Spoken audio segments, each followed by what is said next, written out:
Well, good evening, ladies and gentlemen, and welcome to the Cave Crew Radio pre-show. DK and Big B in the house. Choo Choo Stu coming along in just a few minutes. Big show tonight. We didn't even realize that when we scheduled it, but every year this is when Choo Choo Stu. Normally I'm going to switch ears because I'm hearing a weird. There we go. Every year around this time is when Choo Choo Stu usually goes on an adventure away from his family. And I guess Big B was saying 3 years ago, he came to Canada and visited me, and we did a show. 2 years ago, he was in Choo York, so the big Choo York special. So tonight we're all in lockdown, and we're going to do a virtual memory Choo Vegas tonight, baby. I can't wait. I couldn't believe either when we were discussing, and then I realized what today was, it being 9/11, the anniversary of 9/11, and Choo Choo Stu came to New York 2 years ago yesterday. He came on 9/10. And 9/11 being his first full day here in New York, I specifically said I didn't want to go into the city because there's a lot going on the anniversary and different dedications and all of this. I said let's go to Coney Island. So that's the day we spent in Coney Island. He ate his first Coney Island hot dog, and I discovered what he calls a white coffee. Yes, he still calls them that, the white coffees. Right. I do believe we have Choo Choo here on the pre-show with us. Check. Yes, we're reminiscing. I could hear your past September journeys. Big B brought to my attention 3 years ago. You were in Canada. Yeah. Was it 3? Yeah, it was 3, and it wasn't last year. It was the year before. I was in New York, I think. Yep, yeah. 2 years ago. So it's time for a rendezvous. Hopefully we can get all three of us together the next time. And what shenanigans we shall discover. We'll just keep the wives busy, give them the bank cards, let them shop. Exactly.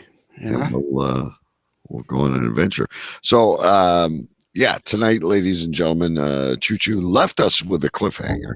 About winning a trip to Las Vegas. We have photos, we have stories, we have Mike Jolitz reading the news, all big stuff. We're 3 shows away from ending the season, and then we will be into season 7 when Big B and his wife will finally reveal what it takes for you to win the mystery.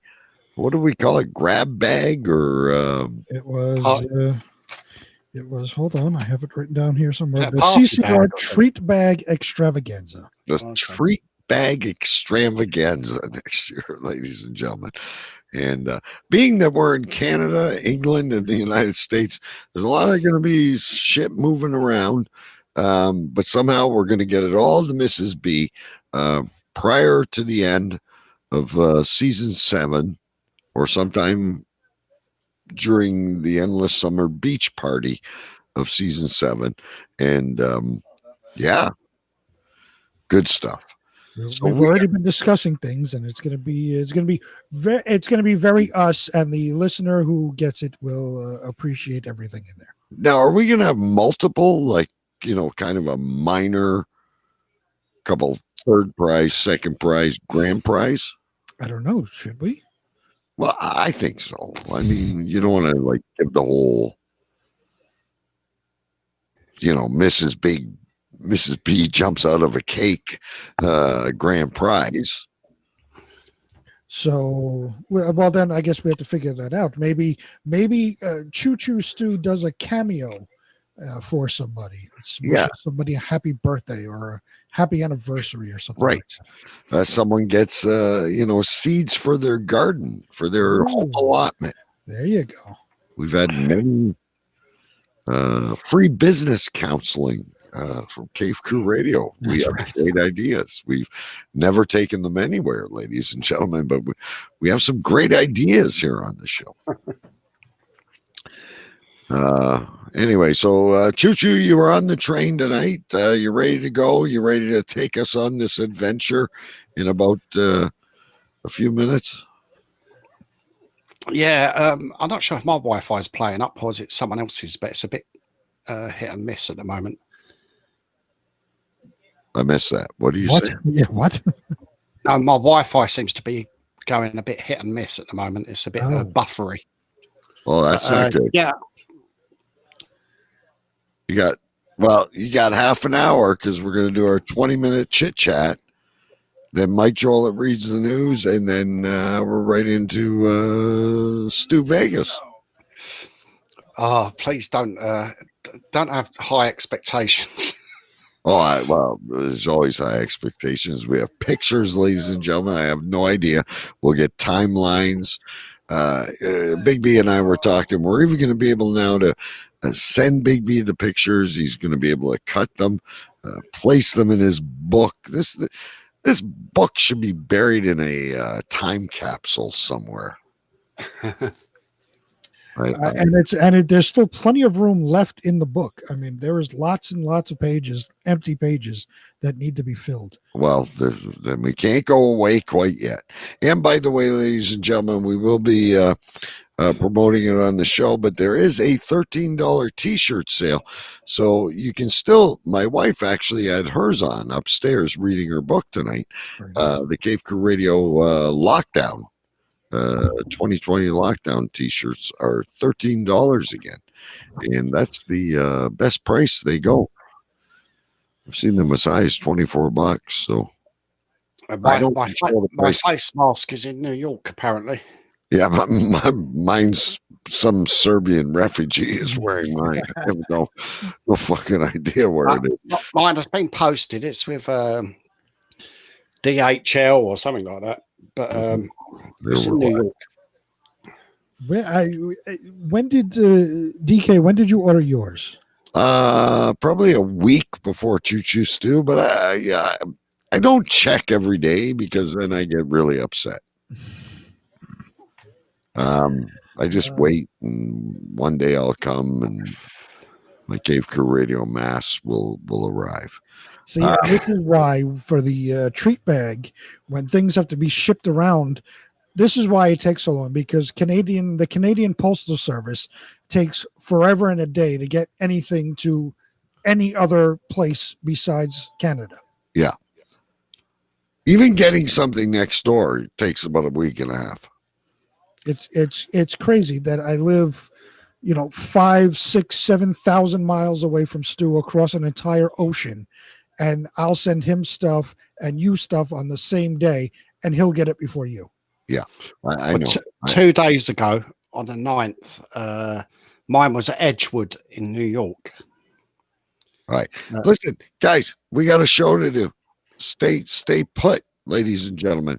We are going to go live right about now on the Cave Crew Radio Network and YouTube and everywhere else we reside. So here we go. Initiate countdown. 10, 9, 8, 7, 6, 5, 4, 3, 2, 1. This is a production of the Cave Crew Radio Network at cavecrewradio.com. There was a time when the world turned their back on men. Men with a dream and savage yearning within them.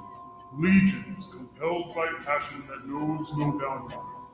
A consuming flame that defies plausible explanation. Battling the forces of domestication, they find the courage to band together to experience the awesome power of fear. I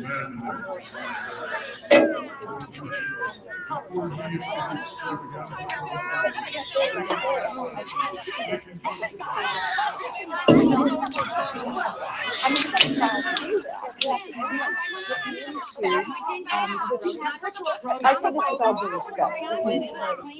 Shut up! Shut up! Shut up! Shut up!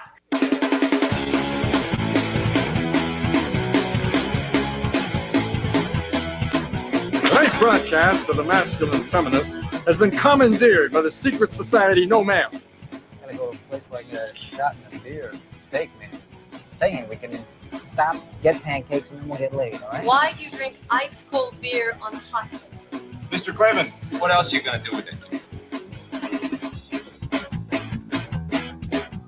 To alcohol, the cause of and solution to all of life's problems. The Yankees are champions of baseball! It's a power play goal!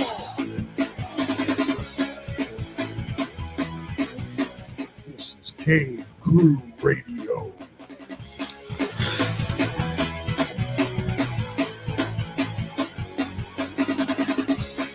I was holding my breath for that. My timing was off a little bit, ladies and gentlemen. Yes, indeed. This is Cave Crew Radio. My name is DK, and I am live from my cave in Ontario, Canada. We are live on cavecrewradio.com. We are live on our Facebook page, and we are live on Cave Crew TV over on YouTube. And if you missed it, we're also on podcasts, wherever podcasts can be found. We got a great show planned for you, ladies and gentlemen. We didn't plan it this way, but we did a little bit of history, ancestry chasing. And we left last week thinking that Stu was going off and leaving Big B and I to handle the show for a few weeks until he returned. And he left us with a Las Vegas trip cliffhanger. Well, in the past, ladies and gentlemen, Choo Choo Stu, normally in September, takes trips without his family. This is when he goes on his adventures. And 3 years ago, pretty much to the day, he came to Canada and did a show that you can find in our past shows, Choo Choo Stu in Canada. And then the next year, he did Chew York with Big B.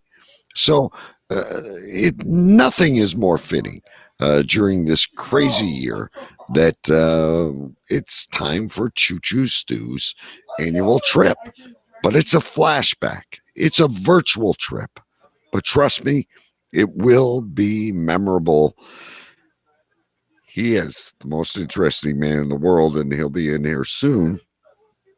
Chew Vegas, Viva Las Vegas, is here tonight. And also we got Mike Jolitz reading the news. It's turning out to be a great show. And we got t-shirts on sale, which I'll mention later. But without further ado, ladies and gentlemen, I always like to go to the epicenter of something. Since 2020 began, it's been the epicenter of something, and I'm sure it is this week, and I can hardly wait. Ladies and gentlemen, Sir Big B. Yes, live from Queens, New York. I am Sir Big B. And this week, Queens, New York just happens to be the epicenter of everything of the first day of school. We are back to school, up at 5 o'clock in the morning now, getting unwilling teenagers out of bed.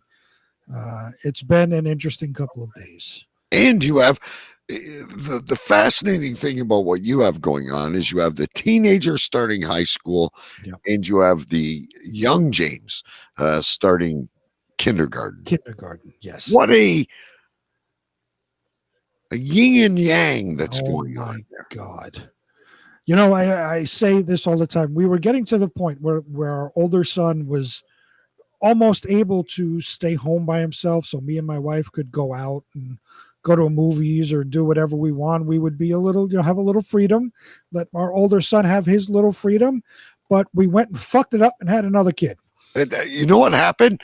It's like that classic line. I can imagine it now. The candlelight in the room, the dog scurrying on the outside, Peter playing his video games, and you said, honey, I had a misfire. Well, I will say this: it was not an accident. Okay. It was planned. It was on purpose, and that's why we kick ourselves sometimes, all in jest, obviously, saying that we were almost free, but then we decided to have another. So yes, we are the first day of high school was yesterday. The first day of kindergarten was today. And I've never seen a kindergartner more excited to get an iPad than I was when my little one came home, proclaiming that he was given a tablet. It was quite exciting. Little does he know what lies inside that tablet for the next 10 years. Oh my goodness! This is the thing now. My older son got an iPad too from his school, so this is the thing. The schools are giving out iPads to the kids, and a lot of stuff is going to be online now. Even though they're in school full 5 days a week, full days of school, there's still going to be stuff online. So this is the new age of learning, and we're adjusting.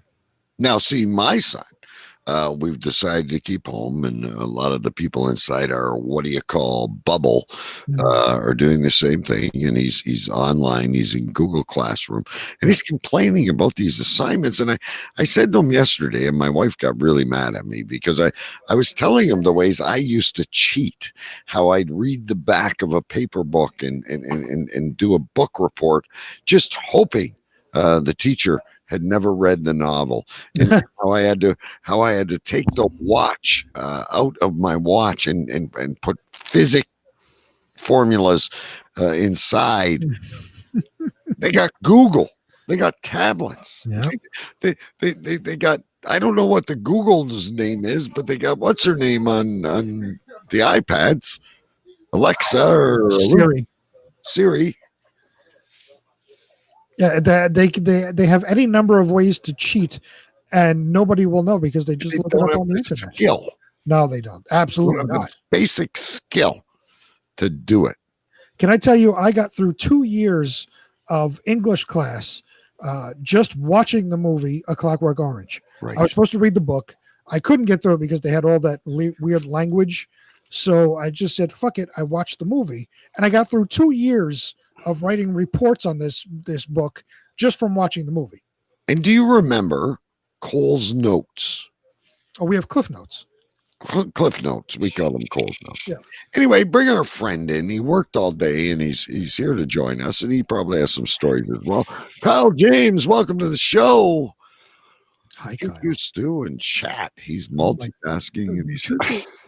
Well, it's quite nice that we were expecting to be for him to be taking a leave of absence 3 weeks ago, and he's still with us. So we're all very excited.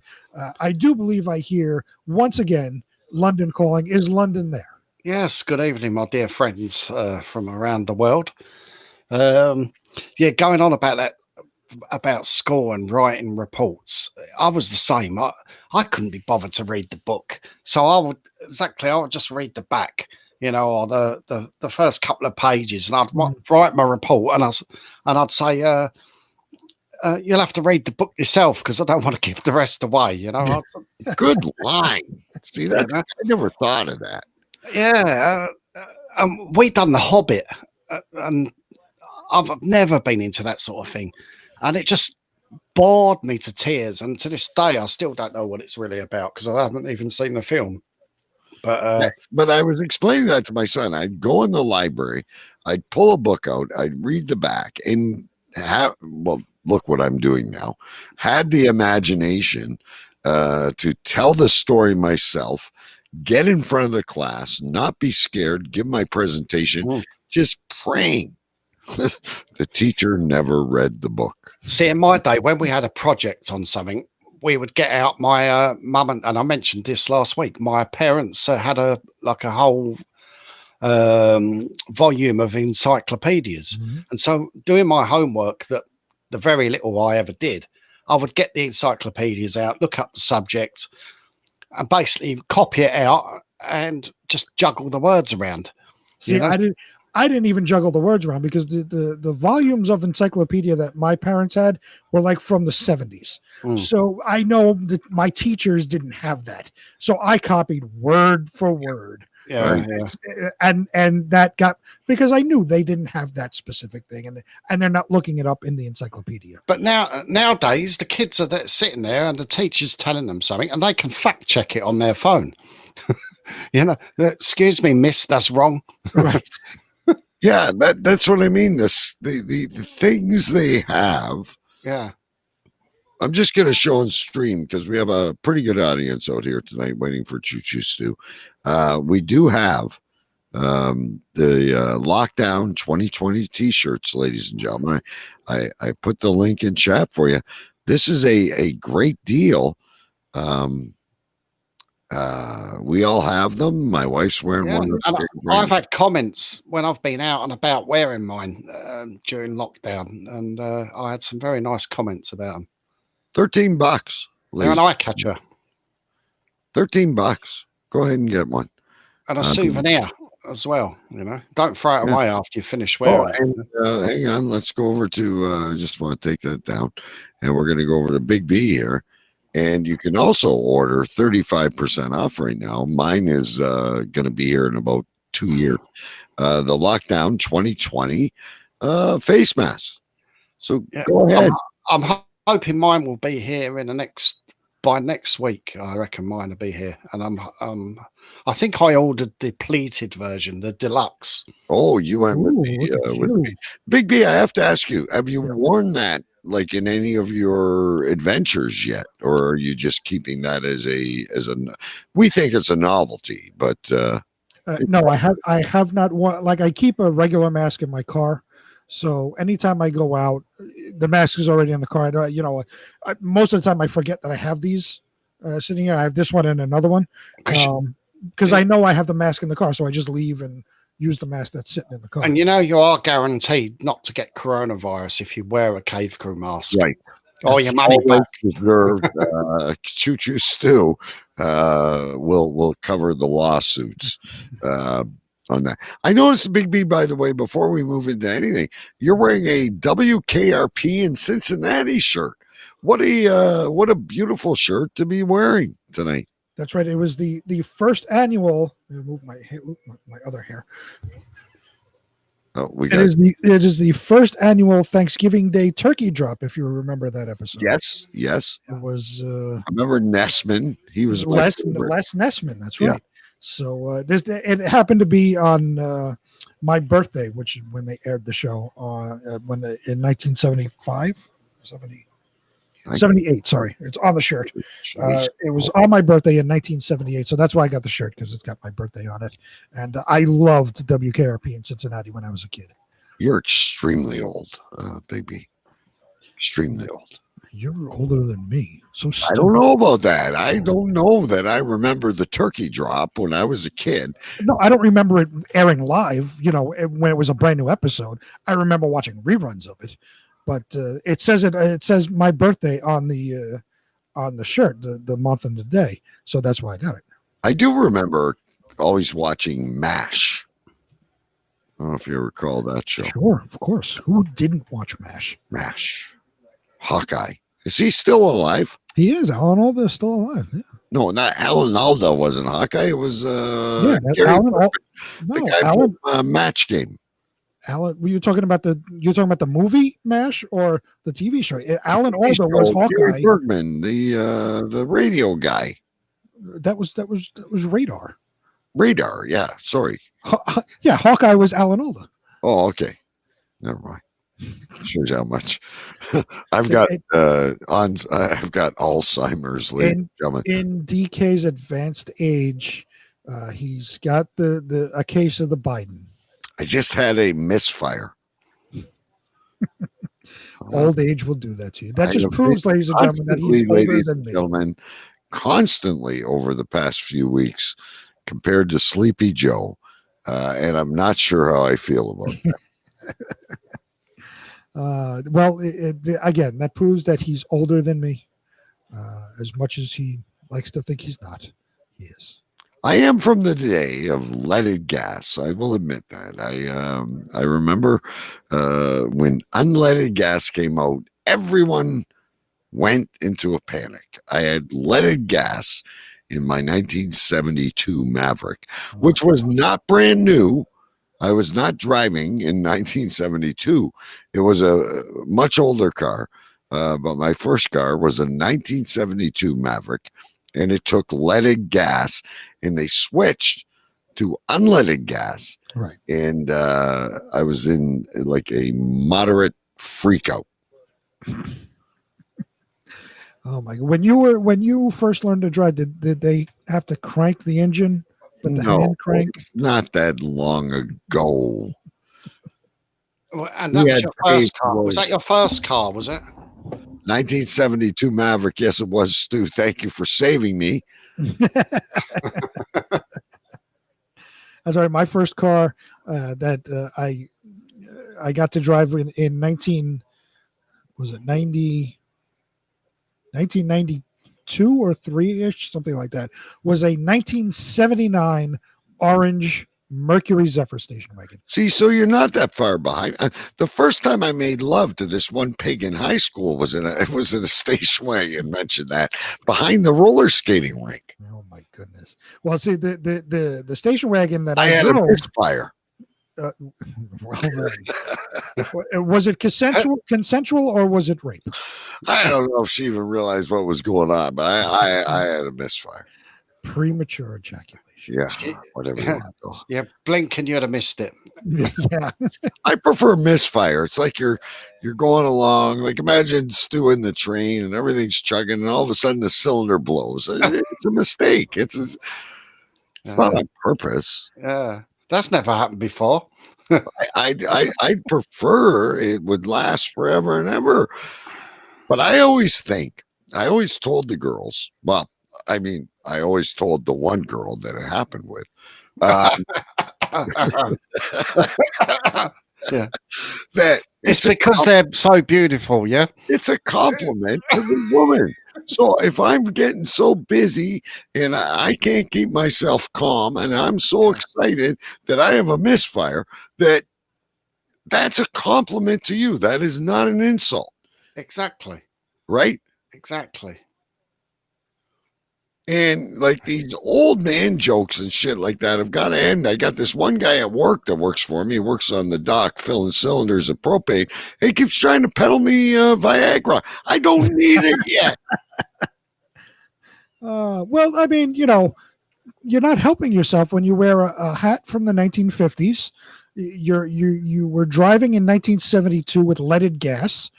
I mean, come on now. You're not helping yourself. A hat from the 19. It's freaking Under Armour. They haven't been around that long. Not that one. The old the fucking your cruise hat, whatever. Oh my fedora. Yeah, whatever it was. Yeah. See, back in the day, right? Yeah, when you was being passionate with a girl, like you think of everything that's sort of, I don't know about you, but I did. You think of an unattractive person while you're banging her. Oh, yeah. Listen, I used to think about vomit. Yeah. I think about like grass growing, and you're trying to distract your mind. I would think about the whole fun of it because you're finally here with a naked woman, and you're doing everything to not think about her, so you don't have a misfire. Yeah, exactly. I would think about cooking and stuff like that, and I think about stuff at work, and you won't admit it, but I'm right there with you. Get the kitchen porter to clean the fridge tomorrow, and that, Yeah. No, I'll admit you're 100% right. I would think of baseball, whatever, sports, playing music as growing up playing music, think of trying to come up with songs in your head. Yeah, I must change the strings. Which one should I get? Right. Yeah, I got to change my strings. I got to. I was out of tune last time. Right. The ugly girl with zits. Like you think of anything. See, I'm not the only one, and And to think what we put ourselves, we're in that moment of bliss, just trying to stop that fucking misfire, and we wouldn't really enjoy what was happening. Well, what did you think about, ladies and gentlemen? Did you think about broccoli? Did you think about I don't know, like your shoes? It happens. You got to try and distract yourself. And Eric Drakes is here, and I'd love to know what Eric Drakes thought about. But occasionally, your mind slips to something erotic, and you think, "No, stop it! No, don't think of her." Stop it. and then one time, I'm thinking, "Can you stop for a minute, babe? I want to put on an elastic band. Like maybe that'll." It might warp me permanently down there. I might have a crooked sling, but it'll stop what's going to happen. I want to know how Kyle James would stay erect if he was thinking about. Well, no, he's telling you what he thought of. I know, but yeah, how would you stay erect thinking of Hillary Clinton? That's the least exciting thing ever. That would just ruin the mood. Well, there you go. So what happened if you went so far the other way that you're trying to distract yourself and that's not a misfire. That's a fucking bombshell. Because then the bitch is going to be thinking, holy shit, I don't turn him on and on. He's as soft as a fucking sponge. Oh, my goodness. You go in the complete opposite direction. Suddenly you think about something real serious. Oh, shit, my dog died. Eric Drake's to think of a fat lunch lady's wart. Oh, that'll we used to put ourselves through, ladies and gentlemen, not to shoot the bullet. It depends where that wart is, I suppose. Yeah, and if you're Choo Choo Stu, the wart would probably be attractive. It could be like a third tit or something, you know. My God. So when you were doing the Aborigines chick and you didn't want to hit it, did you just think of her stump? That kind of like slowed things down a little, or did the stump really accelerate? No, that was exciting for him. He would think of fully limbed people. God.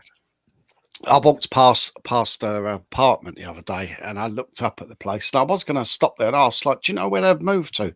Because I cannot find that girl.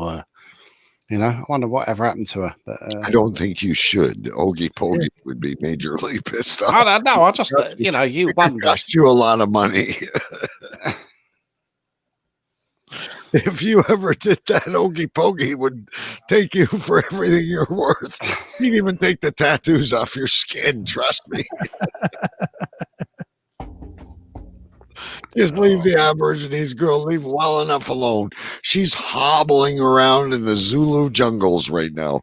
She's chasing cheetahs, hopscotching with a spear.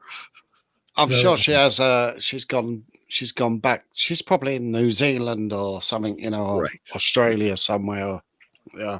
Yeah, doing what Aborigines people do. Take the hearts out of people while they're still beating. Or those Aztecs. Those are the Aztecs. All right, listen, ladies and gentlemen, great to be here with you. We are about, if you're just joining us, every year, normally, Choo Choo Stu takes a trip abroad by himself. 1 year was here to Canada to visit me. Next year was Chew York, visiting Big B in New York, and maybe we'll share some memories later in the show. But this year, obviously, we can't go anywhere. It's a virtual trip. Choo Choo Stu is going to tell us about the time he won a trip to Las Vegas. But before we do that, ladies and gentlemen, we also have another special guest with us here tonight, pre-recorded virtually, but he does a great job. So we're going to pull him up right now. And let's go to Mike Jolitz reads the news. It's the fastest news in the business, ladies and gentlemen, and it's as true as they come. Here is Mike Jolitz reads the news. Hello, Cave Crew Radio. Hello, DK, Sir Big B, and Choo Choo Stu, if you're there or listening to the show. It is now time for the news. Listen up. The New York Liberty of the WNBA snapped a 7-game losing streak with a 2-point victory against the Chicago Sky. The coach called it a dominating win, and the girls all celebrated by eating each other out after the game. Well, now there's no ostrich festival happening this year. It's been canceled until next spring, for now. The ostriches have already filed a lawsuit against the state and Governor Ducky. They are pissed. Chadwick Boseman, the actor who played Black Panther, died last week. He died of colon cancer. I haven't seen Black Panther yet. Hashtag not sorry. Whatever. Deadpool's awesome, though. August broke the record for hottest month ever in Arizona history. The average temp was 99.1 degrees. 2020 just keeps getting better. Ron Jeremy was in court this week on rape charges in Los Angeles. He's been accused of rape and sexual assault. He faces 250 years in jail. He's 67 years old. Don't act like you don't know the hedgehog. It's me, Ron Jeremy. Dwayne "The Rock" Johnson bought the XFL. What did it cost? $29? I didn't know it was for sale, or I would have bid $31 to seal the deal. Football's almost back on. Whatever. Less than 7 days now. That doesn't change anything for me. Sorry. Don't care. Cho Mogada Pro Sports. Buku Tau. Sick my duck. Taco Bell's removing more items from the menu. Gone are the Mexican pizza, pico de gallo, and shredded chicken. In a surprising twist, they are bringing back the caca con carne. Well, it was hot as fuck last weekend in Phoenix. I like the heat, but the heat can go away for a bit. There's 113 on Friday, 114 on Saturday, 113 on Sunday, and another 113 for good measure on Labor Day. Yeah. A record broken every day. 212 is still number one on the alternative charts in surprise on Reverb Nation. I think it's like 4 weeks in a row now. It's amazing. And finally in the news, Miller Park in Milwaukee has changed its name. It's now American Family Field. So the absolute crappiest, cheapest insurance in the world got naming rights to a baseball stadium. Guess the money they don't pay on claims went somewhere. Hey. Keeping Up with the Kardashians is finally almost over. 2021 will be its last season. Unless MTV or some other dipshit picks it up. 2021 is going to be a great year. Yeah. That shit show's been on for 14 years. Well, 13 too long if you ask me. Madden 21 is going to have Colin Kaepernick on the cover. Really? Isn't Al Bundy available? How about Tim Couch? I guess EA Sports doesn't want to sell games anymore. Kanye West won't be on the ballot in the presidential race in Arizona. Seems he was late in filing to be added. That's too bad. I'm a vote for him anyway. Yay for president. ESPN yanked Hank Williams Jr. song from the Monday Night Football intro. What? No more All My Rowdy Friends? They've used it since 1989. Guess they're going to use a Little Dick song or something. Guess I'll miss the Hank Jr. song. Nah, I won't.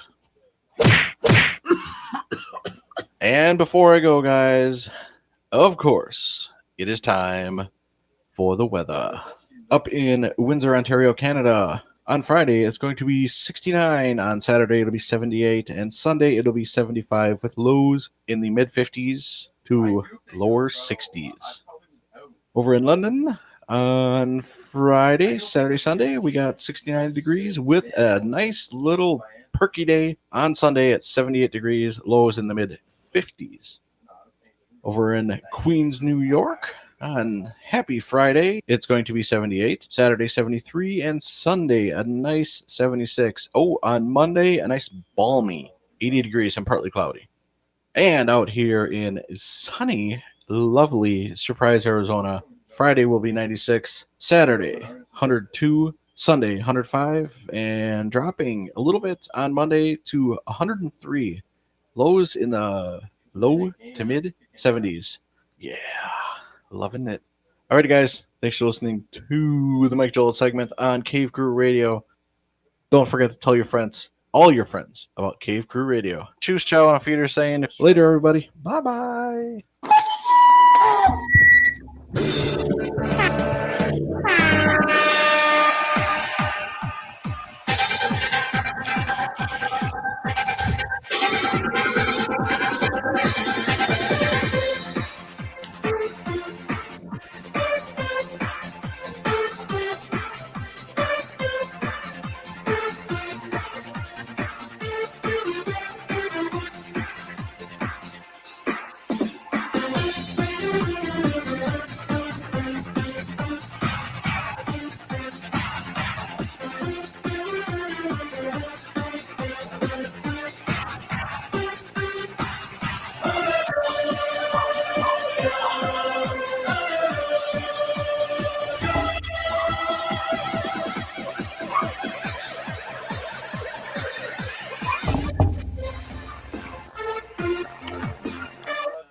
I always think the ending is going to happen for great news segment, ladies and gentlemen, because we don't have time to report on the news.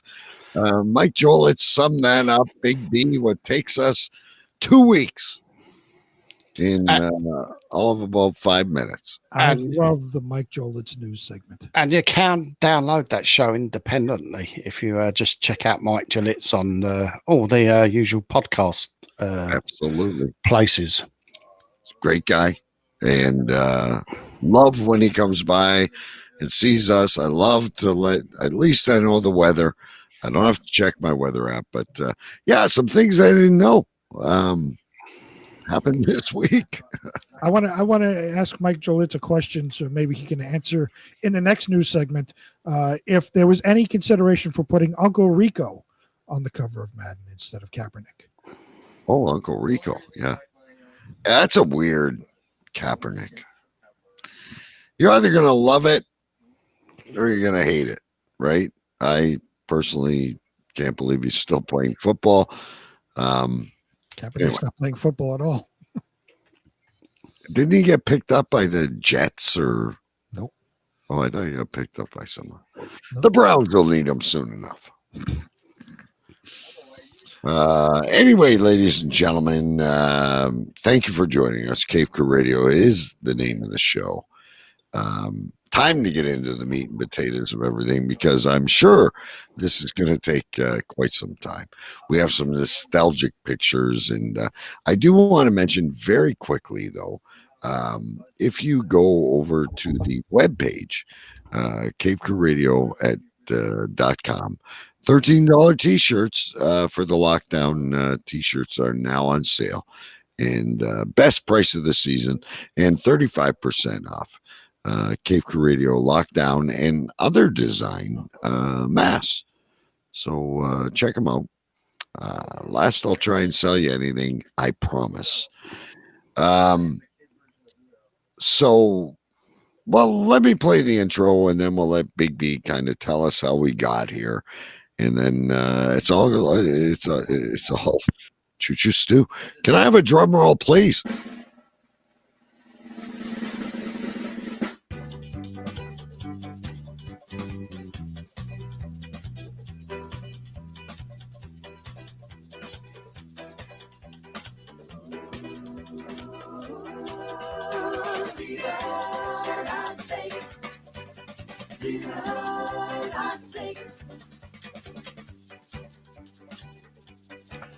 Over to Big B, because he remembers how things started and how things have ended, and then of course we're going to visit Las Vegas. I can hardly wait. And we do have pictures, and this is going to be great. Well, you know, as normally happens with this show, when Choo Choo Stu is on, we come up with some topic, and eventually leads into a Choo Choo Stu story, and he continually tells us he's told us everything. There's nothing more to tell, and then suddenly there's a new story. But of course, lately he thinks he's told us already, which is not the case. So we were learning about Stu's dad.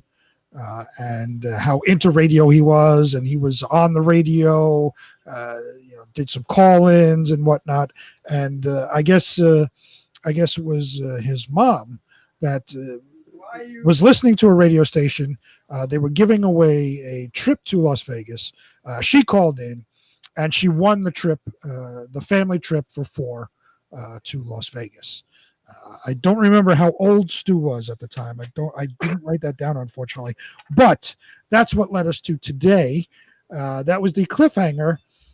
Choo Choo Stu goes to Vegas, and we have a dog with us. This is Ziggy, by the way, ladies. Hi, Ziggy. Ziggy is nice and calm. He's happy. Look at he's licking you. That's nice. Ziggy's excited to be on the radio, and Ziggy can't wait to hear the story of Choo Choo Stu in Las Vegas. I've not only been licked to death by that dog, but it's also bitten me as well. It was so excited it decided to bite me, but it's a lovely dog. I love that dog. Anyway, so what happened? How did we get to Las Vegas? Is it my turn? Yeah, well, you're the one that I don't. Yeah, no. Yeah, we So, we're there that your mom was listening to the radio, Yeah. listening to a program. They were giving away a trip to Las Vegas. And she called in and she won. knew it was coming up. She had the because we used to have like the speed dial and all that, on the phone. Right. So it was always programmed for that radio station, and my mum was very well prepared for these competitions that were coming up. She was, like a quiz master.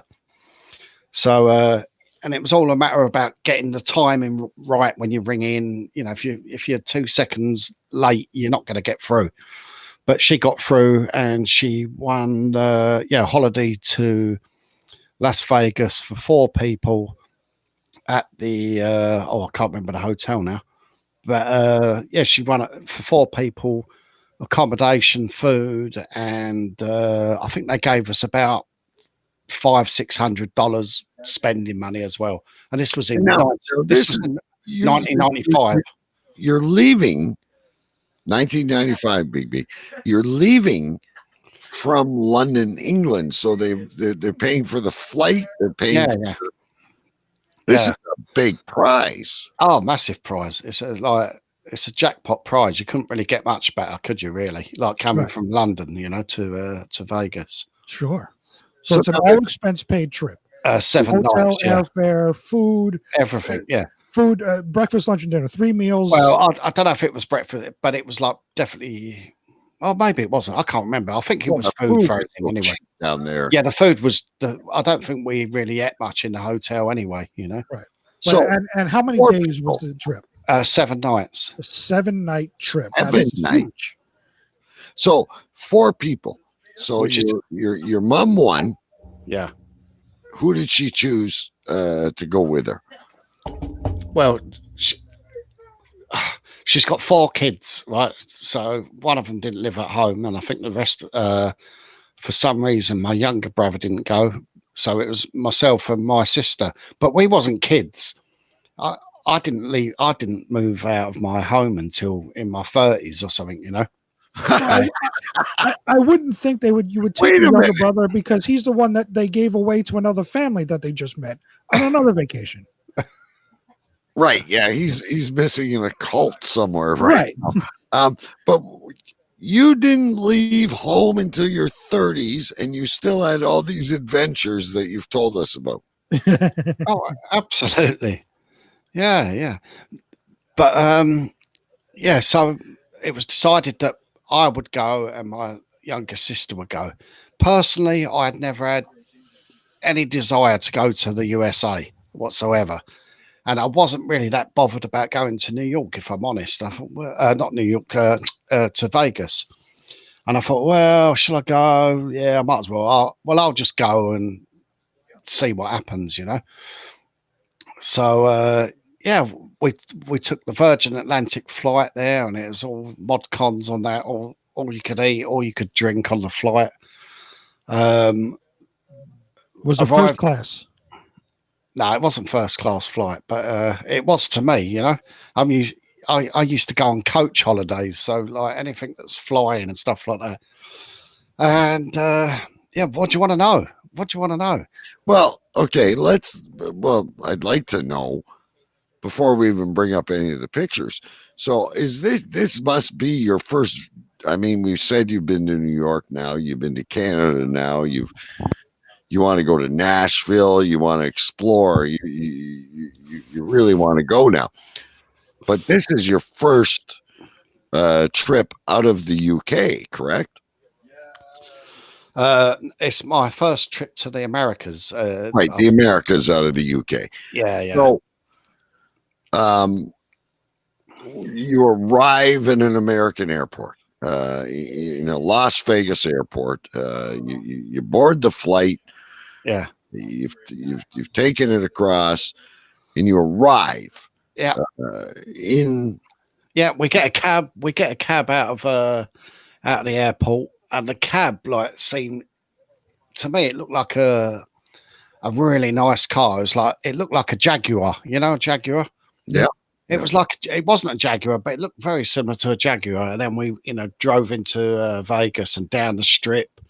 And I thought, yeah, man, this is it. Like, and it was the Excalibur Hotel that we stayed in. That was, and you saw all the lights. You saw, yeah, the city that never sleeps. So, like, because I never really had any expectations. I wasn't really sure what I was going to do. I didn't really know, what it was like, apart from what you see on the TV. So, yeah, we get there. And I didn't even really want to gamble, to be honest, when I went there. But that changed. That did change. So now, I really want to hear that someone handed you a yellow pamphlet and you had an experience with some kind of whore. No, I did. Oh, two of them. Two at once. Two at once. Oh. No, I mean, nothing happened. But, right, so... You got two whores at once and nothing happened. So I'm right. So we've arrived. We've got over the jet lag. Whatever. We've had a couple of hours sleep. Got over the jet lag. And then my mum and dad and my sister had plans. They wanted to go here, there, and everywhere. They had day trips planned, and we got to go and see that. Me, I just said, "Well, you go and do what you want to do, and I'll do what I want to do." And what I wanted to do was just go by the pool during the day, and I would go to the casinos in the evening, and just visit all the different hotels. So all the famous places, which is what I did. But so I didn't intend on gambling. I'm not really a big gambler. And you see all these people with these big cups of coins and stuff like that. So I thought, well, I'll try that. So first of all, I bought a drink at the bar. So that's a big mistake because you don't need to buy drinks when you're at Vegas. So I bought a beer at the bar and it cost me quite a lot of money. And then I got some change and I went up to one of these fruit machines and you could put in either, I think it was like 10 cents a go, yeah?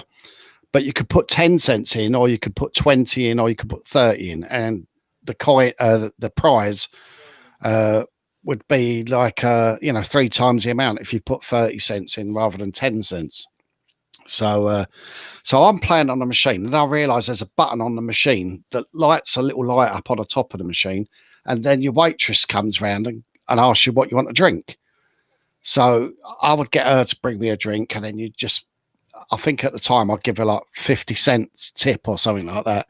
So you're getting your drinks free all night, So I worked that out quickly on the first day, So I was sitting there. I was sitting there on the fruit machine. I think it was like first or second night, and then suddenly, there's these two women that sort of like either side of me, and they start talking to me, and so hi, and they're Americans, oh, you got much luck and all this and this, that, and that. And I don't know how old was I, 95, God, 96, 70, 89. I was in my 20s, actually. I was in my 20s. Let's bring a picture up here of Choo Choo Stu and all his winnings, and I'm sure the hookers really like this. There we go. Oh, look at that. There's Choo Choo Stu. A young Stu with a cowboy hat and a fistful of money. And Lord knows what's hanging out of his pocket, but it's probably a garter belt or something. But anyway, so here you are. Yeah. So I got basically these women started chatting me up, and then the security came and took the ladies away from me before I had a chance to talk about business. So your whole time there, the 7 days, you never had an opportunity. Oh no, you haven't heard it. You haven't heard it all yet. Oh, okay. So, can you stop for a minute now and tell us? Obviously, the fruit machine. Yeah. Obviously, the fruit machine paid off. Yeah, but the fruit machine didn't pay off until the last day. Oh, okay. I went there. I only had I took like a couple of £100 with me at the time. And I thought I'll spend my money and that's all I'm going to spend. But on the last day, I was on the fruit machines, and all of a sudden the alarm went off the machine, and I was thinking, "Oh shit, what's this?" And the lights flashing. I didn't realise straight away that I'd actually won the jackpot on the machine. So I've got security come up. There's money like spunking out the bottom of the machine, and it was like $200 in coins come out of the bottom of the machine, and then I think I won $800. Nice. And then what you do, you sort of like you grab up all your coins, and then the security come round. I think the security guard gave me a chip or something like that, and I went to the cashier and cashed up the money, like, you know. Can I just mention on a side note that shirt may actually fit you now? Well, I was thinking the same when I looked at it. I was thinking, I bet it wouldn't fit me now. I bet it would. It looks extremely big on you there, and I think with your few extra pounds, that would probably fit you quite nice now. Yeah. Now I have a question. Since you're dealing in money, Yeah. When you first got there and you had your British pounds, were you completely lost with the exchange rate? Not really. It was more or less 2 to 1. I think it was like $2 to the pound or something. Right. Back then, it was the pound was quite good, so it wasn't that hard to work out. But I was really excited when I won, because the whole week my family had been here, there, and everywhere. I had been one place, apart from traveling up and down the strip to the different hotels. But I grabbed my sister when she came back, and I said, "Come on, we go shopping." So we took a cab, and I brought that hat that I was wearing in that picture. We still have that hat, which is here. Look. Oh, he still got it. Got it. Oh my God, I gotta move around the cameras here. Let's get Choo Choo Stu. Can we? There he is. It's because I'd always wanted a Stetson, so this is a Stetson. Yes. So I bought myself the Stetson. I bought about 7 pairs of 501s. 501 Levi's, okay. Yeah, and I bought my sister some shoes or boots or something like that, and a few bits for her. But I just done a bit of a shopping spree. I think the belt that I'm wearing there in that picture, I've still got it in my wardrobe, but it's broke now, and I'm on the I was on the last hole, like, you know. It was like it's a bit big for me at the time. Now, did you get your mother anything? She was nice enough to bring you. I didn't. I don't think I did, to be honest. No, I treated my sister, and that was it. Like, you know. So, but I did meet a girl who took me out for a drive. What I wanted to hear. I'm sorry. I just at some point I knew there was romance in the air. There was. So during the day, right, I would just basically go by the pool, and again, you could get drinks. There was a bar there, so you could get a couple of beers. You sit on the lounger, you dive into the pool. There was like a jacuzzi and stuff like that. And then someone, I can't remember, did she come up to me or she sent me a drink or something like that? But she come up to me and said, "Oh, can I buy you a drink?" So I went, "Yeah, okay." Like, you know, and so I met this girl. She was from Wisconsin. Is that how you say it? Wisconsin? Cheese state. Yep. So I met married and away from her husband for the week. I don't know. She worked in Vegas or something. Or she might have worked in that hotel. I'm not sure, but she worked there, and she said, "Hi, you know, yeah, can I get you a drink? This, that, and the other." And then I did take her back to my room, and she had a pungence for. Let's go here again, Laser. She was hot for young. I wouldn't I wouldn't recognize her. Like, she'd come up and poke me in the eye, like, you know. But she did go to my room. By my I think we had 2 rooms. I can't remember. Or did we all have the same room? I can't really remember. But while the others were out, she came up, and then we went out the next day. She Did you call the maid to wash the sheets at least? No, of course not. Okay, so your mom was sleeping in a dirty bed. But the next day, this girl drove me out to the desert, and we just had a drive about. There wasn't really. Please don't tell me you went to Area 52. I can't wait. So you're out in the desert with it. What was her name? I don't know. I don't know. Even get her name. No, I can't remember. Honestly, can't remember. I don't know from Vegas. The girl from Wisconsin. So you went up to the room. You left the sheets soiled for the rest of the family. And you didn't have a misfire, did you? Probably. Okay.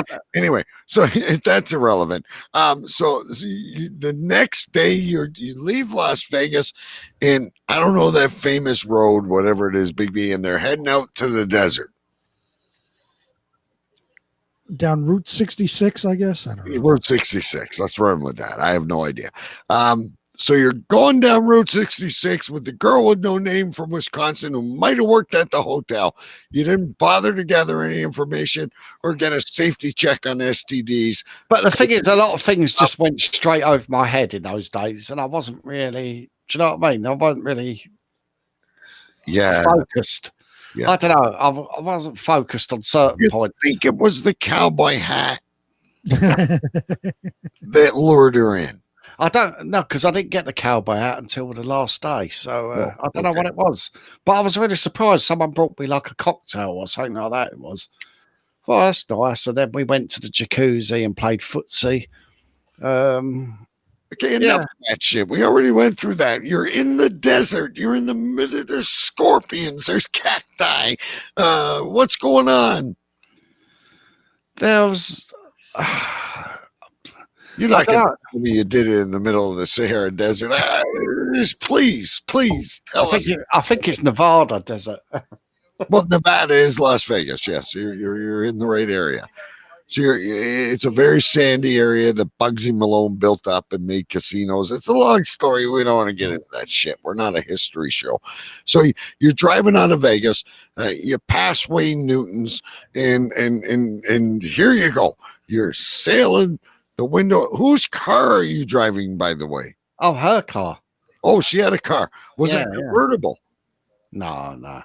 Okay. No. It was quite an old car, but yeah, it wasn't really like, it was like a 2-day fling, really. That was all. It was more than a wham bam. Thank you, man. Desert, Choo Choo Stu. You're having a picnic in the desert. You brought peanut butter sandwiches and champagne. We drove out somewhere.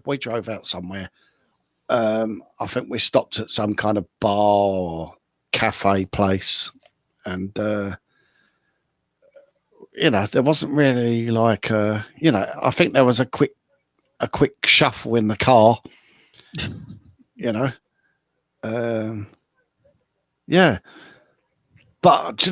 one of the most interesting things about the whole trip, right, and I'm sure I've told you this before, is that when I got home, and I have told you this, when I got home, right, I was watching a porno.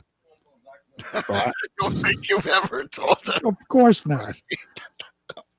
Obviously, like I accidentally stumbled on this porno, and you said, "That's me." No, I'm watching the porno, and I'm thinking, I recognise that place, right?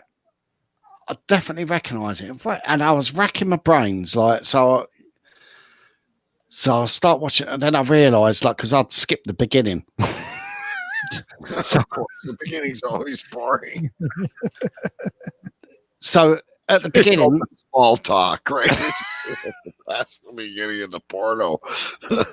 It ain't gonna win an Oscar anyway. I've got to take this fucking hat off. Hold up. Let me get this back on. I'm dying to hear what happened. He's watching a porno. He's back home. Right, and then I'm looking at the place. I'm thinking, I recognise that. I recognised the curtains and the bedspread. Right. So I've gone back to the beginning of the video. I've done a bit of investigation. Then I've got the photos out, right? And I've gone, that's my hotel in Vegas. And they were in not my room, obviously, but they were in one of the bedrooms in the hotel in the Excalibur. So there you go. So you were playing the Sherlock Holmes of sex. Did you have your hat on? Were you still counting your winnings? You know, there are very few people in this planet that can watch a porno and look at the scenery and say, hey, I've been there. I recognize that. But of course, exactly. That's why he's never had a misfire. All right, look, we have one more picture though before you go sidetrack when you got home. This one here. So we got. What is that? I'm trying to. No, that was in. I think that might have been like in a Hard Rock Cafe or something. Now he's looking at the Hard Rock Hotel. Yeah. With what the do Elvis you got in suit? your pocket there? You've spent your winnings. You've got your denim shirt you've always wanted because you're a big country music fan. So yeah, yeah. I'm not sure what that was. It was I don't know. It was probably like my. I don't know. See who that is. I'm trying to. That's Elvis in the background. Elvis. Oh, that's Elvis. Okay. And that's Elvis. That's the suit he was wearing above the picture of Elvis. And you're obviously quite hammered. Most slightly. You're probably on your way back from the fruit machine. And so no story to tell from this. No, but I went around all the different hotels, several hotels a night usually, and just, watched a bit of the shows and went round all the casinos and had a drink in all the bars. Yeah, just sort of, Once you learned the drinks were free, that was the that was the key. That was the key to the holiday, is learning how much tip you could get away with and without them frowning at you. Have you ever wanted to bring the wife or the family, or just the wife, back to Las Vegas again? Yeah, well, it was touch and go. We was going to go and get married there. I wanted to. The only problem was she was, I don't know. Well, it was 50-50 whether we went there or went back to her home, her homeland, which we ended up doing. But Right. I wanted to have an Elvis wedding, and she would have gone for it. 50% you wanted the Elvis wedding, and 50% she wanted to go home. And when she's at 50%, that's 100%. Yeah, it's a hard no. But she seemed quite keen at the time. Well, she didn't say no, but no, they always say that's a great idea, honey. Yeah, but how about? Yeah. How She about said, should we go to have the wedding in my local village church? And would that be a better idea? Yeah, maybe. Yeah. So now wait a minute. Before we go to your wedding, back to Vegas, aside from the girls and the romp in the desert by the local cafe, did you meet any interesting characters along the way? Like just you were sitting at the slot machines or you were having a beer. Did you, they have a lot of very illustrious characters in Vegas. Did you meet anyone? Do you know what? It wasn't that exciting. I can remember the pastrami sandwiches. I remember the big breakfast with the over easy eggs. See, when I went there, I would have this buffet breakfast every day, right? And then you didn't need to eat really the rest of the day. And then in the evening, you'd have like a sandwich. A lot of sandwich in England is like one slice of ham inside it, at the time. And over there, it was like a pound of meat, and the garnish was a meal on its own, Choo Choo Stu goes to Las Vegas and his memory is the food. I know. Well, that's what I remember. The breakfast. I remember the dinner. I remember my girl in the jacuzzi buying me a drink. I got accosted by weird people stopping you in the street, or you didn't go to see any shows. You didn't. No, well, I almost went to see Bob Dylan, but that was sold out because he was playing in the Hard Rock Hotel that week when we was there. But yeah, no, I'm sorry to be a disappointment, but not a disappointment with you. It never is. So you're back at home. You're in your room at Mom's house, and you're watching a Las Vegas porno, and you're enjoying saying, "I was there." And I also soiled those sheets. Yeah, and I think it might have been. It wasn't like when I got home. It was like years later. You know, so it was like just something that triggered that memory, and I was thinking, I know that place. I know that place. But yeah, it was like 3 weeks ago. He was watching the porn, basically. No, it was a few years back. It was like a long time ago. He was in the cabin. No, the cabin. It was pre-cabin days. But have you guys been to Vegas at all? I have not. I have been to Reno. I have been to Vegas. You have? Yeah. I was just there on a stopover on my way to Los Angeles. Oh, excellent. I won $5. And how much did you? Reno is where God rest his soul, former guest of the show, Dennis Hoff, made his empire in those what do you call places? Brothels. Yeah, the Bunny Ranch. And I never went. But this one guy, we were on this company trip, and there was three of us, and one guy would always disappear. And my other buddy and I were always down playing blackjack and poker, and we did pretty good. Like you say, I think I won 250, 500, whatever. I came home with money in my pocket. I came back home. Where's he went to the brothel every night. He must have spent a year's salary. But I never get to a brothel, and I regret that. I really do. I should. They're all legal there, aren't they? It's like going to a supermarket for sex. So he'd hop in a cab. He'd disappear after the meetings. We'd go down, gamble, listen to music, whatever, hang out, and win a little bit of money. And where were you? And I was at the brothel. I would like to go into one of those places, like those big. I should have gone to one when I was in Vegas, really, but just to experience it. Here's the interesting thing that people always get confused about. Prostitution is not legal in Las Vegas. No, it is legal in Reno, Nevada. Yeah. So everybody thinks, prostitution is legal in Vegas. We'll go to the whorehouses, and you will not, because it's not legal there. You have to go down to Reno. Yeah. I didn't know that. I was quite young at the time. And is that far from Vegas? Well, I don't know what, hour and a half.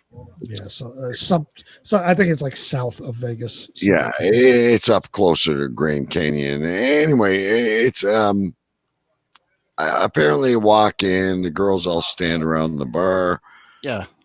I haven't done it, so I can't. I wish I could tell an elaborate Cave Crew Radio story, but I was stupid. I probably should have taken 1 week's pay and gone into the brothel and experienced it. But I guess you pick a girl at the bar and they bring you into a theme room, and you have your way. They had the show on HBO. Yeah, I have seen. We've had Dennis Hoff on. I don't know if we've had him on Cave Crew, but we had him on Double Talk Radio like 6 times. That stupid bitch Air Force Amy or whatever. Air Force Amy was one of his girls with the fucking huge, the Marine girl. Yeah, we've had them all on the show. We used to. If I'm going there, I would just say to him, right. He kept telling me he was going to bring me down. If you'd have to go back, these are old shows, ladies and gentlemen. The audio is probably terrible. The video is probably. He'd tell me, "Oh yeah, I'm going to bring you down. Just drop my name, and everything's going to be all right." And unfortunately, the wife wouldn't let me. And see, I go for I more. would have had a major misfire. I guarantee it. Do you know, like they meant to cater for all tastes. Got big girls, little girls, big boobs, and whatever. Well, you can have anything you want. There's So like I would upset the apple cart. I would just say, look, right, put your clothes back on. Just put on wipe your makeup off and put on what you was wearing when you came in. Because I don't like all these fake women, you know. Yeah, apparently it's like a bag of Skittles. If you like the red ones, you just fucking, you know. But do they have ones with no limbs for Stu? Now that I don't know. You'd probably have to go to a special. At one point, I was really investigating these things because he was like the who was the guy on Dallas? He was like the J.R. Ewing. Yeah. Of the brothels. And there was this other woman, and we were trying to get her on the show. I think we got an email from her or something, but she was like the, you know, if you're the McDonald's, she's the Jack in the Box, right? Mm. She's, and she would, I think that's where you'd go and get your specialty. Yeah. I'd settle for a girl with a wonky eye. I always said I wanted to do Sandy. What was her name? The girl with the glass eye. Sandy Duncan. Sandy Duncan. Yeah. I wanted to skull fuck her. There's something attractive about a girl with a sleepy eye. Or is it just me? They're called mongoloids. No, someone with a little, just like a very attractive girl, and she's got this little defect, like of a sleepy eye. Find it more attractive than. Like one eye staring at you, ready to come, and the other one's looking out the window at the. There's something attractive about that. You know, you can keep your 40 double Fs. I like flashes myself. Everyone has their preference. Come on, we've all met one of those girls, and you've had no idea they were talking to you. You just watch. You're in a group of people, and they're looking right at you, but they're not. They're looking at you, but they're looking that way. Like this, right? The eyes are moving like this. Oh my god! We knew a girl. In that case, I look at him and go, "Can your eyes please give me a hand job?" I would answer. We knew a girl that was cross-eyed, and we used to call her the cross-eyed bitch. But when she got drunk, her eyes went straight. But when she got drunk, her eyes went straight. It was the weirdest fucking thing ever. We always knew when she was hammered because she'd look at you right dead in the eye. She's got glaucoma of the vagina.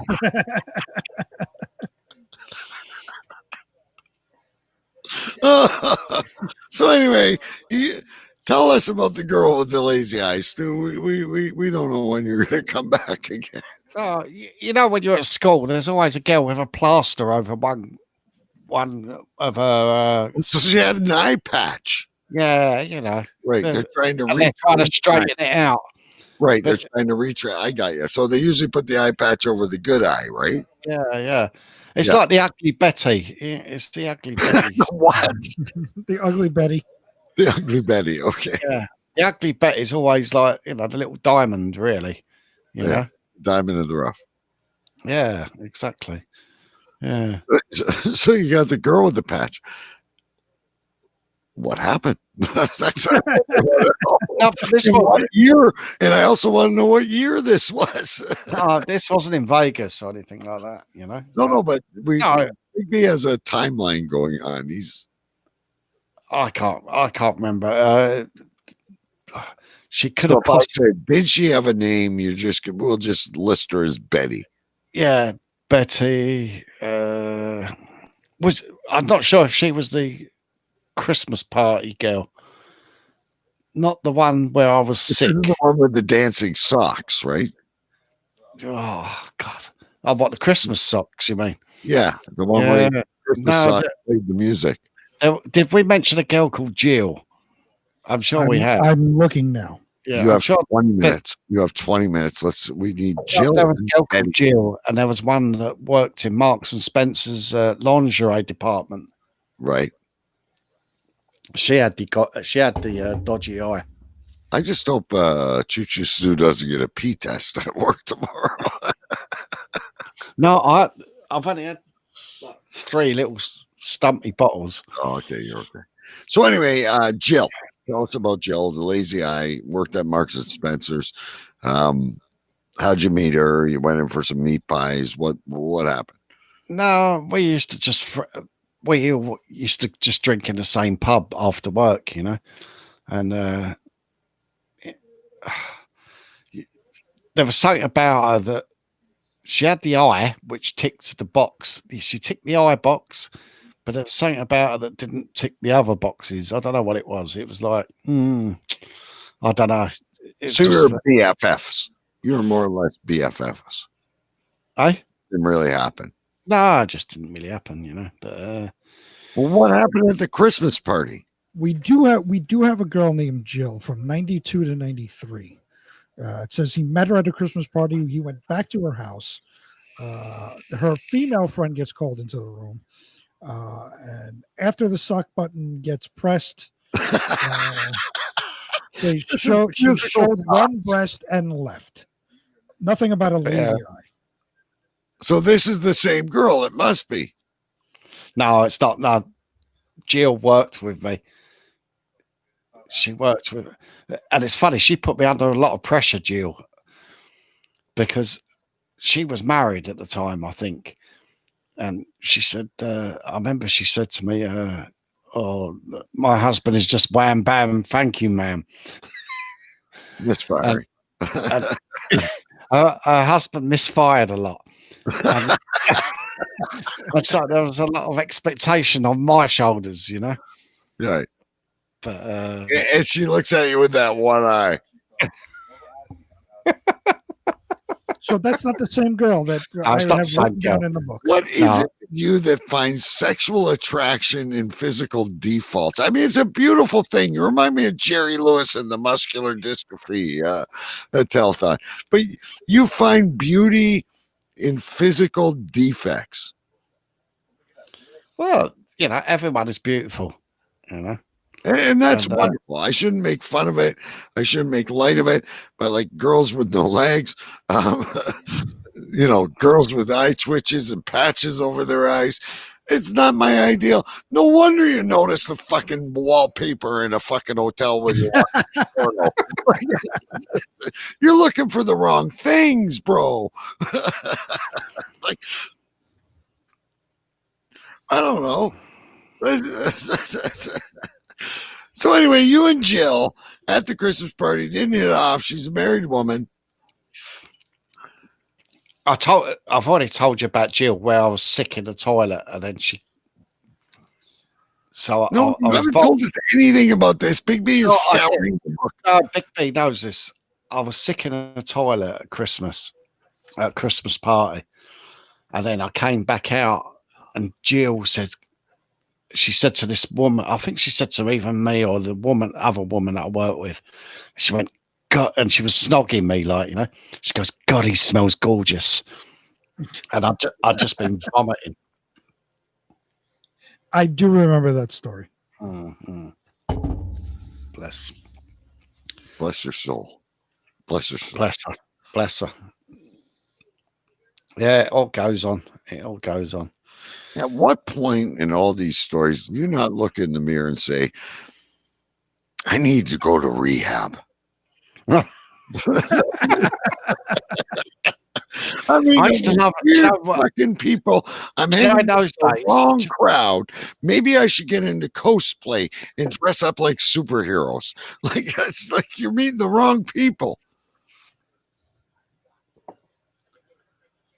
I think Stu is like when you're young, you're cocky, you're young, you're cocky, you got the ego, and you know, I'd get dressed after work, excuse me, in the locker room, you know, put on the cloud rags, and you go, God, you look gorgeous. Who are we going to get tonight? You know, those were the days. Those were the But you days. always went for girls with physical defects, so obviously you didn't set your sights that high. No, I don't know. I just no. I don't want to go for that beautiful blonde across the way. She's going to turn me down. I think I'll fuck that one with the eye patch.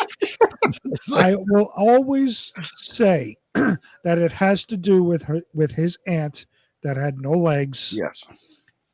When he was a wee little lad. Yeah, yeah. You know, you have your first encounter, Joan. Yeah, you have your first encounter. You grow up looking at these people and you admire this woman, your Aunt Joan, and that's the kind of qualities you find attractive in when as you get older. In kind of like women. A reverse, you know how they say to girls, "You've got a daddy syndrome." He has an auntie syndrome. He's got Auntie Joan syndrome. He's got Auntie Joan issues. Yeah, absolutely.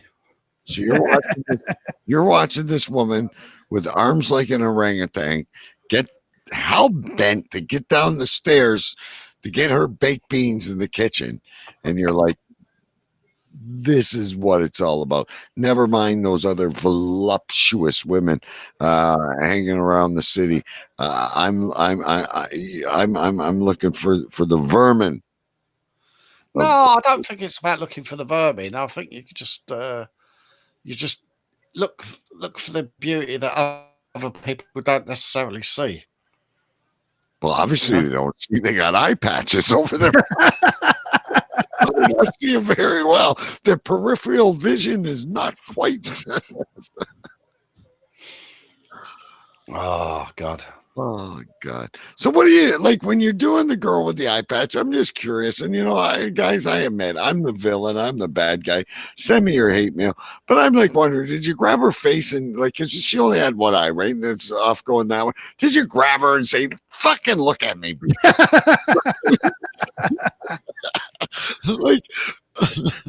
Look at me when I'm talking to you. Like I'm just curious. I'm sorry. Hate mail flood. Yeah, you're gonna go to hell. You're gonna go. No, but to I hell. just imagine you're doing it and you're getting yourself distracted so you can go longer. Like we've already talked about, you're staring right in the patch, and wouldn't you just want to grab look at me? No, and then you twist it like a fucking kaleidoscope or something to make sure you got it eye to eye. No, when you're attracted to women like that, the last thing you want them to do is look you in the eye. This goes much deeper than my psychological abilities. Holy crap.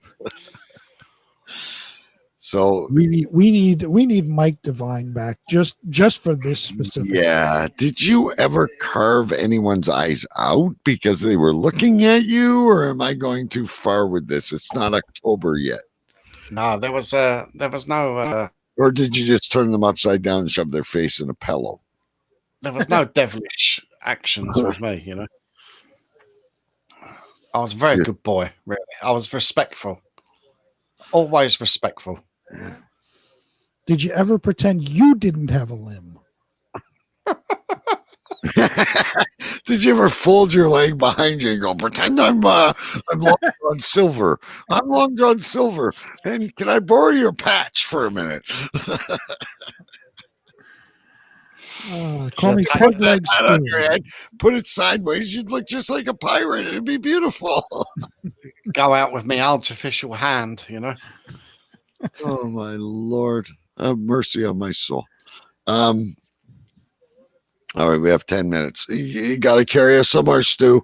It's all on you. I brought no stories. I brought no topics, unless Big B has questions. He usually has questions. I do not have questions. I'm just enjoying the stories. Well, Big B, so what was that when you were in the band and stuff like? You must have done handicap women. Opportunities. Let's put it that way. Or was you a rock and roll star? Was you dating? I'm looking beyond the beauty I want. Did you never?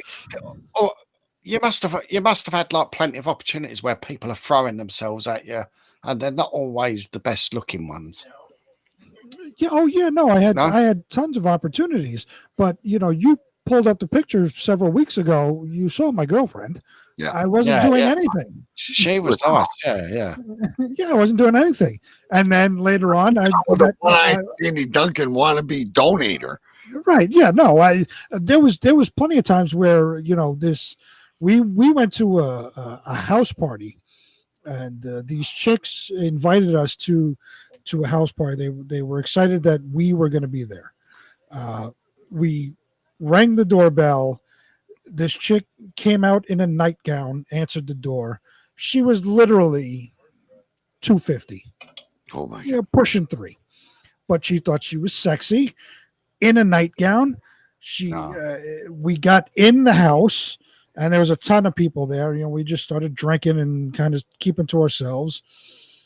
I don't know how we made our way upstairs, but eventually, me and somebody and Scott, the guitarist, we got thrown into a closet, and she tried to molest us, and we kind of moved around, and we were thin little guys back then, so we kind of wiggled our way out of there and left promptly.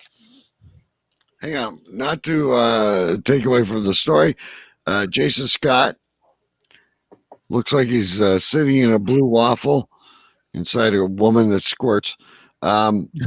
Just stopped in to say hello. I will watch the show later when I get home. We love you, Jason Scott, and we miss you. Thank you for coming up. How dare he go out on a cave crew night? Oh, he's working. He's working. Yeah, his latest job, it keeps him working at nights. But I've seen where he retweets the show at like 1 o'clock in the morning, and he's watching it on his big screen. So cut the guy a break. Anyway, the Big B. So you didn't want to go with the 250-pound woman in her. No, we got out of there quite quickly. So things like that. But of course, I had my girlfriend, and for a large portion of the time I was in the band, I was with somebody, and I'm a fairly faithful person. So I was with my girlfriend, who you saw, and then later on I was with my wife, who was my girlfriend at the time. So throughout the time, there was plenty of opportunity there. But but the 250-pound girl might have been like a little bit of target. It's like target practice. Oh, she was in the full nightgown, and just was very. It was like see through, and she had her under. It was. We were just like, great. Where's the beer? You're not one of those. What do you call swingers? Big B. No, I'm not. I have also led a very boring life.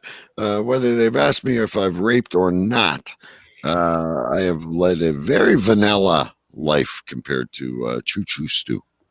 I'm sure you haven't really.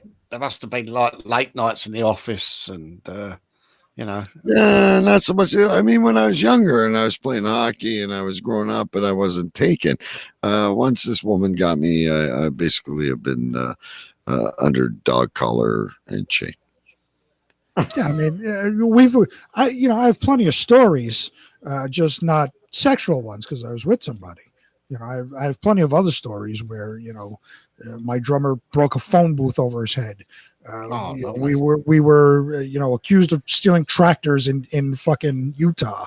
Well, we've done that one. See, you're all losing your memories. The Utah story was a whole show. Okay, all right. So yeah, we've done. Don't remember that? I do not. Where you got arrested? No, we didn't get arrested. We got accused. The police accused us of stealing tractors in Utah. I remember now. See, I remember that as clear. He says he tells us things and does it, and you tell us things and don't remember.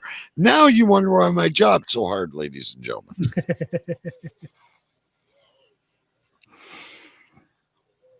Oh man. Well, there you go. Utah's the place to go. Beaver, Utah, ladies. I'm going to find the show and I'm going to send you the link. We did a whole show on the Beaver, Utah, where you got pulled over by the sheriff. That you were accused of stealing the tractor. Is that the Amish people? Yeah. All you were doing was getting a bite to eat.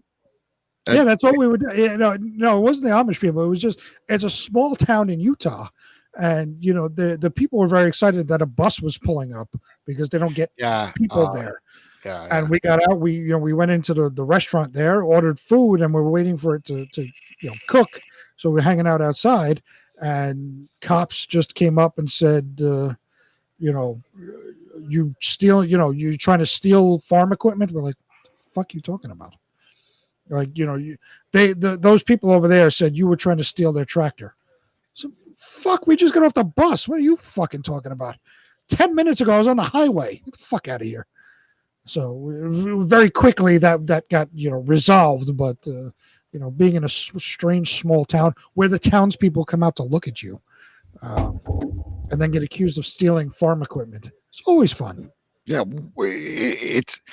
it's inside the storage compartment of the bus. Right. It's that's where seriously. I don't know. Okay, so Stu, before we leave and we do name the show and all that fun stuff, folks, stick around for another few minutes. And by the way, if you're out there in the chat room, YouTube, Facebook, Cave Crew Radio, think of a name of the show.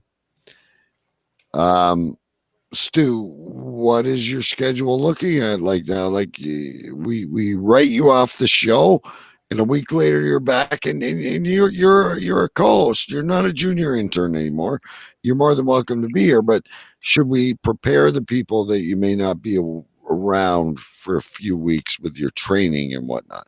Yeah, I've got my training at the end of the month, but yeah, it's possible I might not be around for a few weeks, but I don't think I'm around next week. But yeah, I haven't really checked my schedule. Like a thief in the night, Big B. A thief in the night. You'll never know. Next week we'll be on, and Stu may just pop up out of nowhere. Yeah, sometimes he does that right in the middle of the show too. Right? Yeah, he just pops on. Yeah, which we've seen various rooms of his house by doing that when he's popped on. This is your show as well, Choo Choo Stu. We're not trying to bully you out, but I know there's a lot of people came here tonight to see you and to hear your story, and we just don't want to leave them hanging. So perhaps sometime in October, we'll hopefully see you, which isn't that far away. No, it's just around the corner. I just don't really know my schedule at the moment. Yeah. You do have to come and tell the people again about the half Christmas tree and all that shit. The half Christmas tree. I actually touched that today. I was up there in the storage area, and I was looking for the Las Vegas photo, and I had to move the half Christmas tree out of the way to get it. But yeah, that will be half Christmas tree season. Yeah. But we also have Shocktober. I again, folks, I'm working hopefully a psychic or a past life expert or a tarot card reader or something to join us during the Halloween season. Hopefully Bordeaux will make an appearance. And of course, Big B, I know, has a brand new mask he's going to wear this year. Just on a final note, when I was the night before I went to Vegas, the night before I spoke to a psychic on the radio, and he said I can see coins falling, loads and loads of coins falling. And little did he know I was off to Vegas the next night, and a week later the coins all fell. Note, it's going to be a bit, so make sure we write it down. Yeah. We need to hear stories, because I'm sure this wasn't the only time we talked to psychics on the radio. I'm sure there's many other advice that has been given. All right, ladies and gentlemen, Cave Crew Radio is the name of the show. True Vegas is where we've been tonight. It's been a lot of fun, as it always is. We always love having you here. $13 shirts over at cavecrewradio.com, I believe, until the end of the weekend. So if you're listening on podcast, I hope you have enough time, but rush over there. Get yourself a shirt. Lots of people have. It's a cool shirt this year. Normally we have shirts. They're cool. This one's we're ahead of the game on this. We did the lockdown with the masks on our shirts, and I know. We get a buck or two out of it. If we capitalized early on this lockdown business. you know, we're ahead of the game, as we always are. All right. I have been so busy, ladies and gentlemen, that I have not had a chance to write anything down. It's been a ride on the magic Aladdin carpet. Well, I've been watching Big B writing things down, and I thought, yeah, that's a good one. What he was writing down, I've thought that a couple of times, so I didn't write them down. So I think we have to head over to Big B for the. So unless anyone, and I don't see any in chat, sometimes Eric Drakes comes up with good ones. I'm sure. How many do you have? 4. Oh my God, you're gonna have me writing. Okay, 1, 2, 3, 4. Number 1. Let's see. I'll go backwards. The last very funny one was from you. Glaucoma of the vagina. I like that. Yep. Okay, hang on. Wait, I gotta write that down. That's a hard one to write.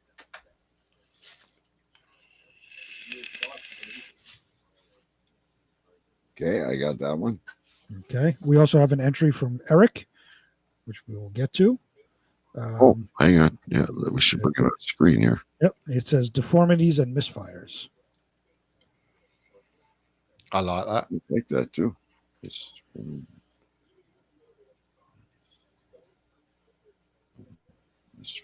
Okay. Okay. The next one I have is something Stu said.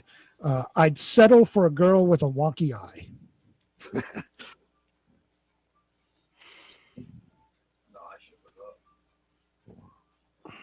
Girl with a wonky? With a wonky eye. WONKY. Okay. Okay. Next, 2 whores and nothing happened. That one.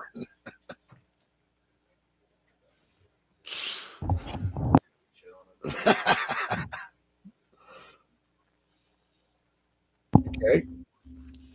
All right. And the last one I have, all the way from the very beginning of the show, I prefer to call it a misfire.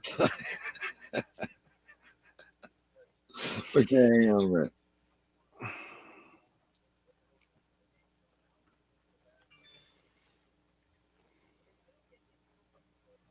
Okay, here's what we got, folks. Let me get my my list, and Eric's just laughing his head off like me. This is good. All right, so Eric in the chat room said disformities and misfires. We have glaucoma of the vagina. This may come down to like a double vote here, folks, because we got a lot. I'd settle for a girl with a wonky eye. 2 whores and nothing happened. And I prefer to call it a misfire. I'm going to choose 2 here. I'm going to choose 3.